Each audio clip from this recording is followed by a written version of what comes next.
Hello বন্ধুরা, welcome back to my channel. তো আশা করি তোমরা ডেসক্রিপশন দেখে বুঝেই গেছো যে ব্লগটা কী নিয়ে হতে চলেছে। আমরা যাচ্ছি পুরী। তো এই মুহূর্তে আমরা মোটামুটি ভোর 6টায় বেরিয়ে গেছি, কারণ আমাদের 9:15-তে শালিমার থেকে ট্রেন। তো আমরা যেহেতু ইছাপুর থেকে যাচ্ছি, তো আমাদেরকে একটু আগে বেরোতেই হতো। তাছাড়া তোমরা চাইলে ট্রেনেও যেতে পারো। আমরা ট্রেনটা অ্যাভয়েড করেছি কারণ অনেক লাগেজ ছিল অ্যান্ড সাথে আমাদের অত সকালবেলা একটু সমস্যা হতো, তাই আমরা একটা গাড়ি বুক করে আমরা আর কি শালিমার স্টেশনে যাচ্ছি, যাতে আমরা 9:15 ট্রেনটা ধরতে পারি। তাছাড়া তোমাদের সাথে আমরা এই ব্লগে মোটামুটি আমরা কীরকম ঘুরলাম, কোথায় ছিলাম, কী কী খেয়েছি বা কোথায় কোথায় ঘুরেছি সবকটা কভার করার চেষ্টা করব। শেষ পর্যন্ত দেখতে থাকো। ফাইনালি আমরা ট্রেনে উঠে গেছি। আমরা যে ট্রেনটা ধরেছিলাম সেটা হলো ধওলি এক্সপ্রেস, যেটা 9:15-তে আর কি শার্প 9:15-তে ছেড়েছে একদম। তো আমরা ওখান থেকে ট্রেনে উঠে আমরা খুব বাইরের সুন্দর সিনারিও পেয়েছি। এটা যেহেতু আমার ফার্স্ট ট্রিপ পুরীতে, তো আমার কাছে এটা খুব সুন্দর একটা এক্সপিরিয়েন্স ছিল। বাইরের খুব সুন্দর সুন্দর সিনারি আমরা দেখতে পেয়েছি, টিলা দেখতে পেয়েছি যেরকমটা তোমরা দেখতে পাচ্ছ। এছাড়াও অনেক সুন্দর সিনারি দেখতে পেয়েছি। এটা খুব সুন্দর একটা স্মুথ ট্রাভেল যাকে বলে, আমরা সেটা এক্সপিরিয়েন্স করেছি। আমাদের ট্রেনটা একদম টাইমে ছিল। আমরা 6টায় পুরী স্টেশনে নেমে পড়ি। ওখান থেকে আমরা একটা টোটো করি, টোটো 100 রুপিস নেয়। আমাদের লাগেজ নিয়ে আমরা আমাদের হোটেলে যাই। আমরা যেহেতু আগে থেকে হোটেলটা বুক করিনি, তো আমরা স্বর্গদুয়ারে চলে গেছিলাম। ওখানে পরপর অনেক হোটেলস আছে। তোমরা যারা আগে থেকে ধরো হোটেল না বুক করলে তাদের জন্য কোনো সমস্যা নেই। আমরা আগে থেকে কোনো হোটেল বুক করে যাইনি, আমরা ডিরেক্ট ওখানে গেছিলাম। গিয়ে আমরা আমাদের যে ডিজায়ার্ড, আমরা যেই দামে আমরা থাকতে চেয়েছিলাম বা আমাদের যা বাজেট, সেই অনুযায়ী আমরা হোটেল পেয়ে যাই। তো আমরা যে হোটেলটা উঠেছিলাম সেটার নাম হলো নীলমাধব। খুব ভালো, খুব সুন্দর হোটেলটা। তো ওখানে উঠে আমরা আমাদের লাগেজ রেখে আমরা সাথে সাথে আমরা বিচে চলে আসি, কারণ বিচটা তো এক্সপিরিয়েন্স করতেই হতো। আর তারপরে আমরা টুকটাক খেয়ে আমরা ঘুমিয়ে আমাদের নেক্সট দিনের জন্য প্রিপারেশন নিই। এটা সেকেন্ড ডেতে দেখতেই পাচ্ছ সকাল সকাল আমি রেডি হয়ে গেছি। রেডি হয়ে আমরা একটুখানি আশেপাশে একটু ঘুরতে বেরিয়েছিলাম। এটা হলো একদম আমাদের যে হোটেল তার সামনে ব্যালকনি থেকে একদম ভিউ, সুন্দর সমুদ্র দেখা যাচ্ছে। এরপরে একটু সামনে আশেপাশে ঘুরে আমরা তাড়াতাড়ি করে রেডি হয়ে জগন্নাথ দেবের কাছে পুজো দিতে গেছিলাম। ভেতরে কোনো রকমভাবে কোনো ছবি তোলা অ্যালাউ নয়, তো যার জন্য আমরা ভেতরের কোনো ছবি আমরা নিতে পারিনি বা কোনো ভিডিও ক্লিপ করতে পারিনি। আমরা সুন্দর পুজো দিয়েছি। এরপরে আমরা পুজো দিয়ে এসে একটু হোটেলে রেস্ট করে আমরা চলে যাই গোল্ডেন বিচ। তো আপনাদের একটা কথা আমরা বলে রাখি, গোল্ডেন বিচটা কিন্তু ঢুকতে গেলে আপনাদেরকে টিকিট কেটে ঢুকতে হবে। গোল্ডেন বিচের যে টিকিট হলো, সেটা টিকিটের দাম হলো 20 টাকা। তো 20 টাকা করে আপনাকে পাস কিনতে হবে। পাস কিনে আপনারা গোল্ডেন বিচে আর কি এন্ট্রি করতে পারবেন। গোল্ডেন বিচটা খুবই সুন্দর, খুবই পরিষ্কার প্রথমত। আর মানে ওখান থেকে বিকালবেলা এরকম একটা ভিউ, সামনেই সমুদ্র, খুবই সুন্দর একটা এক্সপিরিয়েন্স। আমরা খুবই মজা করেছি। জলে নামা থেকে শুরু করে আশেপাশে অ্যাম্বিয়েন্স, লোকজন, ভিউ, খুবই সুন্দর একটা অ্যাম্বিয়েন্স ছিল।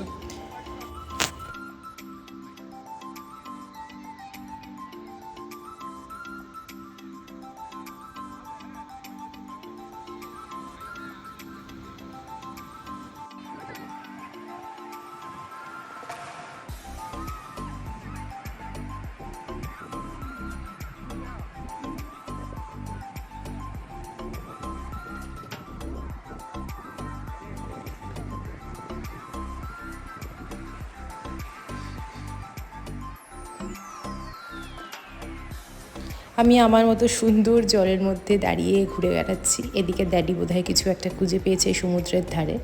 ড্যাডি খুব এক্সাইটেড বোধহয় ওটাকে নিয়ে। কী খুঁজে পেয়েছে জানি না, কিন্তু কিছু তো একটা পেয়েছে। আমিও হয়তো সেটা দেখার জন্য দৌড়ে দৌড়ে আসছি। বিকালবেলা কেন যে আমি সানগ্লাস পরে আছি আমি জানি না, তাও আমি পরেছি।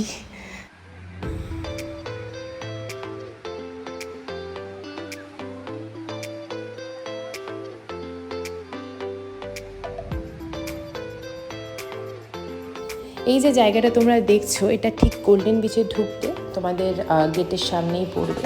গেটটা দিয়ে ঢুকতেই একটা সুন্দর তোমাদের এই কারুকার্যগুলো পড়বে, চোখে দেখা।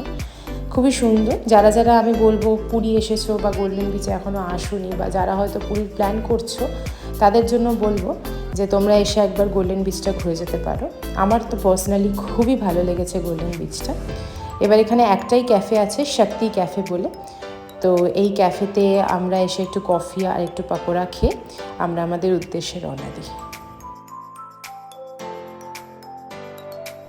এরপরে আমরা গোল্ডেন বিচ থেকে এসে একটু স্বর্গদুয়ারে বসেছিলাম। বসে ওখান থেকে আমরা আমাদের রাতের ডিনারের জন্য একটা রেস্টুরেন্টে আসি। আজকে যে রেস্টুরেন্টে আমরা খেতে এসেছি এটা হলো সংস অফ বেঙ্গল রেস্টুরেন্ট। আমি খুব একটা হাইলি রেকমেন্ড করবো না, এটা একদম হোটেল সোনালির পাশেই। তো তোমরা যারা এসে খেয়েছো বা খাওনি, যারা আসুনি, তাদেরকে আমি খুব একটা রেকমেন্ড করবো না। এদের খাবার দাবার আমার খুব একটা পছন্দ হয় না। তারপরে যথারীতি আমরা বাড়িতে এসে শুয়ে, এটা হলো থার্ড ডে যে এখন ভিউটা তোমরা দেখছো, এটা হলো একদম ভোরের বিচ, ভোরের সকাল। আমাদের ঠিক ব্যালকনি থেকেই এই দৃশ্যটা খুবই সুন্দর, মানে তখনই এত লাইট মনেই হচ্ছিল না যে ওটা ভোর 5টা। এরপরে থার্ড ডে ঠিক সকালবেলা আমাদের এবার উদ্দেশ্য ছিল যে আমরা সমুদ্রে সেদিন স্নান করব। তো কারণ এটা আমার ফার্স্ট টাইম বিচে ছিল, তো আমি খুব এক্সাইটেড ছিলাম। তোমরা দেখতে পাচ্ছ আমি একটা ক্যামেলে চড়ে উঠে ঘুরে বেড়াচ্ছি। তো ওখানে তোমরা ক্যামেল পেতেই পারো। ওখানে তোমরা মোটামুটি ক্যামেল তোমাকে 200 মিটারের জন্য 100 রুপিস করে নেবে। তোমরা যারা এক্সাইটেড বা যারা উঠতে চাও তোমরা এসে উঠতেই পারো। এটা স্বর্গদুয়ারের বিচেই তোমরা পেয়ে যাও। এরপরে আমরা সুন্দর সমুদ্র এক্সপিরিয়েন্স করছিলাম। আমার মা বাবা তো খুব খুশি, দেখতেই পাচ্ছ মা তো প্রচণ্ড ভয় পেয়ে রয়েছে, বাবাও এক্সাইটেড। বাবা তো মাকে ধরে শুধু বারে বারে জলের দিকেই নামানোর চেষ্টা করছে, কিন্তু মা ভীষণভাবে ভয়ে, কিন্তু এদিকে এক্সাইটেডও। আমি এটাকে পুরো ক্যাপচার করছিলাম। যথারীতি আমরা 3 জনে খুব আনন্দ করেছি, খুবই আনন্দ করেছি।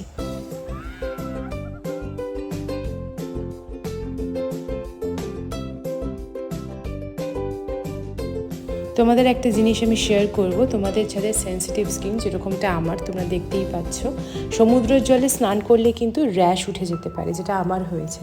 তো তোমরা যারা সমুদ্রের জলে স্নান করতে যাবে প্লিজ একটু কাইন্ডলি প্রোটেকশন নিয়ে তারপরে যেও। তো আমি যেহেতু আমার ওষুধ বা প্রিকশনস নিয়ে গেছিলাম, তো আমার খুব একটা প্রবলেম হয়নি।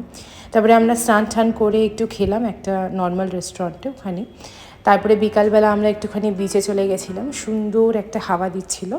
আর তারপরে একটু শপিং করলাম। স্বর্গদুয়ারের ওখানে খুব সুন্দর একটা শপিংয়ের জায়গা আছে, মানে মার্কেট টাইপের। তো ওখানে শপিং করে আমরা হোটেলে ব্যাক করলাম খেয়ে দিয়ে। এটা দেখতেই পাচ্ছ, এই ড্রেসটা আমি ওখান থেকেই কিনেছি। কিনে আমরা নর্মালি ঘুমিয়ে পড়ি। তো পরের দিন ভোরবেলা আমরা আবার বেরিয়ে পড়ি। তোমাদেরকে একটা ইনফরমেশন আমি দিয়ে রাখি, পুরী থেকে যারা সাইট সিইং করতে চাও বা যারা কোনারক টেম্পল থেকে শুরু করে উদয়গিরি, খণ্ডগিরি, যা সাইট সিইংগুলো রয়েছে, তোমরা যদি সেটা এক্সপিরিয়েন্স করতে চাও, তাহলে তোমরা কিন্তু, আমরা যেহেতু স্বর্গদুয়ারে ছিলাম, স্বর্গদুয়ারের ওখানে প্রচুর ট্রাভেল এজেন্সির সাইট রয়েছে। তো তোমরা ওখানে গিয়ে কথা বলে নিতে পারো। তোমাদেরকে ওরা নন এসি, এসি গাড়ি সব কিছু অ্যাভেলেবেল করে দেবে। একদিনে তোমাদেরকে ওরা পুরো ঘুরিয়ে দেবে। তো আমরা নিয়েছিলাম এসি। তো এসিতে আমরা এসি বাস নিয়েছিলাম, 300 করে পার পারসন পড়েছিল। তো আমরা ফার্স্টে ওখান থেকে গেলাম কোনারক টেম্পল। এই যে কোনারক টেম্পল তোমরা দেখতেই পাচ্ছ, এটা হলো একদম কোনারক টেম্পলের সামনে ফ্রন্টে যে দোকানগুলো বসে সেই দোকানগুলো। তো আস্তে আস্তে তারপরে আমরা কোনারক টেম্পলে ঢুকলাম। ঢুকে ওই যে কোনারক টেম্পল, খুব সুন্দর একটা এক্সপিরিয়েন্স ছিল। প্রচুর লোক ছিল, খুব সুন্দর দেখতে, দারুণ কারিকার্য। মানে লাইফে ফার্স্ট টাইম আমি কোনারক টেম্পল দেখলাম, অ্যান্ড আমার তো খুবই ভালো লাগলো। মা বাবা দুজনেই খুব এক্সপিরিয়েন্স করলো, খুব সুন্দর আমরা ছবি তুললাম, খুব আনন্দ করলাম। করে আমরা ওখান থেকে ঘুরে আমরা বাসের উদ্দেশ্যে রওনা দিলাম, যেখানে আমাদের বাসটা ওয়েটিং ছিল। আরেকটা কথা তোমাদেরকে বলে রাখি, যেখানে আমাদের বাসটা দাঁড়িয়েছিল সেটা হলো একটা হোটেলে, হোটেল বলতে একটা রেস্টুরেন্টে। তো ওখানে আমাদেরকে বলা হয়েছিল যে আমরা যাতে 10টার মধ্যে খেয়ে নিয়ে আমরা মোটামুটি যাতে সারাদিনটা ঘুরতে পারি। তো আমরা ওখানে একটুখানি ভাত টাইপের কিছু খেয়ে আমরা বেরিয়ে পড়েছিলাম। এরপরে আমরা এসেছি লিঙ্গরাজ টেম্পল, ওখান থেকে অনেকটাই দূরে। তো লিঙ্গরাজ টেম্পলের ভেতরে কোনো ছবি তোলা অ্যালাউ নয়। তো আমি কাইন্ডলি কোনো রকম ছবি ভেতর থেকে তুলতে পারিনি, বাইরে থেকেই মন্দিরটার ছবি একটু তুলতে পেরেছিলাম বা ভিডিওটা করতে পেরেছিলাম। ফোন, জুতো সব কিছু তোমাকে জমা করে তোমাকে লিঙ্গরাজ টেম্পলের মধ্যে ঢুকতে হবে। जो जुड़ा पहाड़ मिलेगा, राइट साइड होगा खंडगिरी पहाड़, पहाड़ी के ऊपर। তোমরা শুনতেই পেলে আমাদের যে ট্যুর গাইড ছিল সে আমাদেরকে গাইড করছিল থ্রু আউট পুরো জার্নিতে। তো আমরা এবারে পৌঁছালাম উদয়গিরি আর খণ্ডগিরিতে। তো উদয়গিরি আর খণ্ডগিরিতে আমার খুব ভালো লেগেছে। এই সামনে এটা হলো উদয়গিরি আর খণ্ডগিরির গেট দুটোই। তো আমরা আস্তে আস্তে এটাতে এক্সপিরিয়েন্স করি। আমরা যে কেভগুলো তোমরা দেখতে পাচ্ছ, অনেক উঁচু উঁচু বড় বড় কেভ আছে। তো আমরা আস্তে আস্তে সিঁড়ি দিয়ে উদয়গিরি আর খণ্ডগিরির কেভগুলোতে ঢুকি। তোমাদের পুরোটাই আমরা দেখাবো, যতটা পেরেছি আমরা কভার করার চেষ্টা করেছি। দেখতে থাকো।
এরপরে উদয়গিরি আর খণ্ডগিরি শেষ করে আমাদের লাস্ট ডেস্টিনেশন আমরা এসে পৌঁছলাম নন্দনকানন।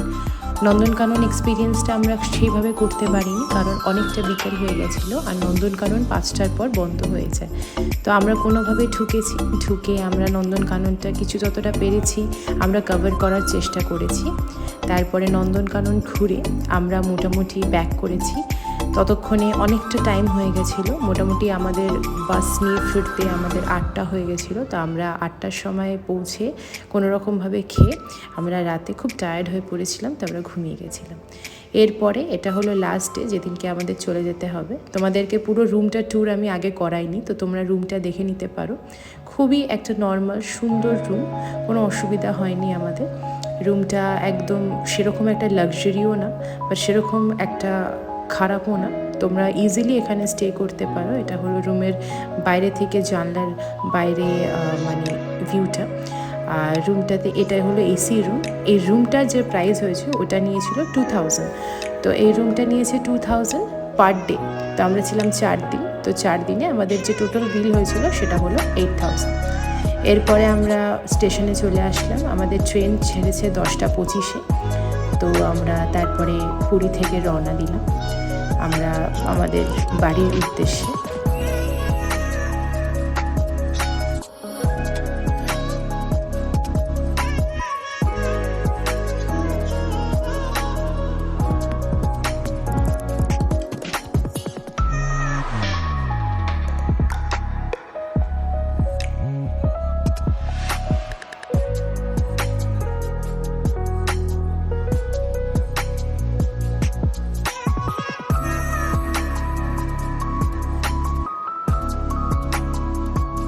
এখানে আমাদের একটা সমস্যা হয়েছিল। আমরা 10:25-এ ধলি এক্সপ্রেস ধরেছিলাম, যেটা আমাদের কনফার্ম টিকিট কাটা ছিল। আমাদের 7:30টায় সেটা শালিমারে ঢোকার কথা, কিন্তু এক্সপ্রেসটা কোনো এক কারণে শালিমারে ঢুকেনি 7:30টায়।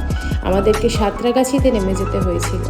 তো সাঁতরাগাছি থেকে নেমে আমাদের ওখান থেকে একটা গাড়ি করতে হয়। গাড়িটা পেতে একটু প্রবলেম হয়েছিল, কারণ অনেক লাগেজ আমাদের ছিল। আর আমরা ওখান থেকে একটা গাড়ি করে আমরা আমাদের ইছাপুরের উদ্দেশ্যে রওনা দিই। এটা ছিল আমাদের ফুল ট্রিপ। ভিডিওটা তোমাদের যদি ভালো এবং হেল্পফুল লেগে থাকে নিশ্চয়ই কমেন্ট, লাইক, শেয়ার এবং সাবস্ক্রাইব করতে ভুলো না। আমি এরকম আরও অনেক ব্লগ আর অনেক ট্রাভেল, অনেক ফুডের ব্লগ আর ভিডিওস নিয়ে আসবো। ততক্ষণের জন্য thank you and keep watching.